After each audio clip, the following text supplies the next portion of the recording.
I'll be comparing UBE and interlaminar uniportal endoscopy. But our study was based on a retrospective approach. So the introduction is usually the same, and as we all know, it's a common cause of radiculopathy. And if conservative management fails, surgical treatment is usually the norm.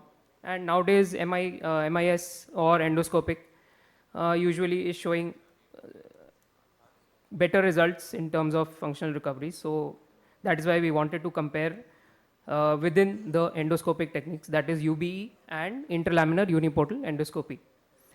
And we also found out that comparative studies between these two were limited. So it was a retrospective study, and taking the patient records from the last 2 years, we found out that 171 patients underwent single level surgery for disc herniation. And out of that, 91 patients underwent endoscopic spine surgery, out of which 79 underwent interlaminar, that is UBE and interlaminar uniportal. So our patient sample size is 79 patients, and 58 were uniportal and 21 were biportal group. And a minimum follow-up period was of 6 months post-surgery. We included patients who were between the age of 18 to 70 years.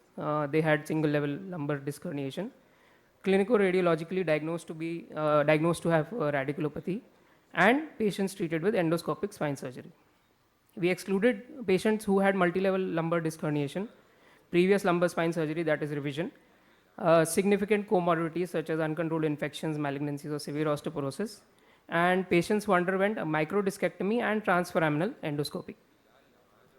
So in the assessment of the patient in the preoperative period, we took demographic data, the level of disc herniation, the Firmin grading, the visual analog scale for both back and leg pain, and the ODI. Then the assessment of outcomes was taken on the first day, the 30th day, that is 1 month, and 180 days, that is 6 months. On these assessment points, we measured VAS and ODI, and we also saw any clinical signs of recurrence. Then we also compared surgery duration, hospital stay, and post-operative complications. So the statistical analysis with the help of our biostatistics department, Mann-Whitney, chi-square, and ANOVA, and Pearson correlation were used to assess and give a statistical analysis about the outcomes that I've assessed. Now coming to the baseline characteristics, as we all know, 58 were uniportal and 21 were biportal, and the median age was coming around to be 45 to 46 years. The level of disc herniation in the biportal group was L4, L5, majorly comparable, and L5S1. And in the uniportal, it was L4, L5, and L5S1, where L5S1 was a bit more, 10% more in the uniportal group. While the disc degeneration grading, we found that both had a grade 3 and grade 4 Firmin. Now coming to the surgery duration, and that's where we found out that the uniportal group had a relatively shorter operating time. That was coming around 45 minutes, and the biportal group had around 70 minutes.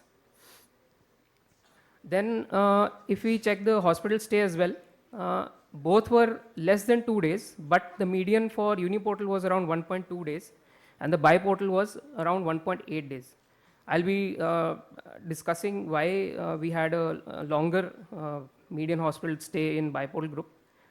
And coming to the post-operative complications, in our, we didn't have any major complications, but in biportal, we had around 5 patients who had urinary difficulty on the first post-op day. That is why their discharge got delayed, but it got resolved, and we ruled out cauda equina as well. Recurrence, we had 2 cases of recurrence in uniportal, but biportal, in our experience, we didn't have any recurrence per se. So clinical outcomes, we see that VAS, back and leg, and ODI are all comparable at around 6 months. So as with any study, we had our limitations as well. We could have added a SF36 as well. The sample size was limited. The process of selection of the cases could not be determined because it was a retrospective study. And the study relies on pre-existing medical records. The patients were not randomly assigned because it was a retrospective study, and it was a single center study with 2 surgeons. So a learning curve differs between the 2 surgeons as well. and we do not allow for patient or assessor blinding. So current literature that we found out in the literature review, we got our findings which were a bit comparable to the literature that was available to us. And in conclusion, we know that both are effective options, and the recurrence in biportal could be, the less recurrence in biportal could be attributed to a better decompression that we usually do in biportal group. But all in all, it's a comparable outcome, and both can be used effectively in treating single level discs. Thank you. Okay, thank you, Uday. Shall we take questions in the end, the discussion part? So we'll take it in the end. Uday, thank you. We'll call on to the next speaker, Dr. Guna. Essentially a similar, but in this case it is a lumbar canal stenosis which is compared, uniportal versus biportal. Good afternoon all. I'm going to discuss about the complications in uniportal versus UBE. It is basically a literature scoping review. So I thank my team members for all their contribution. So as we all know, endoscopic spine surgery is taking center stage regardless of the spinal etiology, especially for degenerative pathologies like disc prolapse and lumbar canal stenosis. We all know there are two techniques, uniportal and biportal. Uniportal experts say that it is the least minimally invasive with maximum benefits, whereas biportal surgeons attribute it to adding an extra incision for better visualization and maneuverability. Irrespective of the technique which we follow, we have to understand the complications in both the techniques so that we can adapt in our day-to-day practice. So we performed this study to compare the complications, assess the knowledge gap and lacuna in literature, and investigate for further improvements. It is a literature review where we assessed Google Scholar, Medline, Embase, PubMed, and Web of Science databases using several keywords. And we included articles only in English with full text format, including patients with lumbar spinal stenosis and over-the-top decompression. And those studies which reported complications were included. So this is a Prisma chart. Overall, we screened about 114 full text articles, of which 38 studies were included in our study. And all the descriptive characteristics, the year of publication, the complications reported, number of complications were taken into account, and the p-value of less than 0.05 was considered significant while comparing the complications. Of the 38 studies, about 2,400 patients were included, and the number of studies was comparable between the two groups. 20 studies were comparative studies, comparing with other techniques like microscopic endofusion or tubular decompression. So coming to the trends of publication, as you can see, there's a clear spike over the last decade, with many spine surgeons all around the globe favoring towards endoscopic decompression compared to an open or microscopic approach.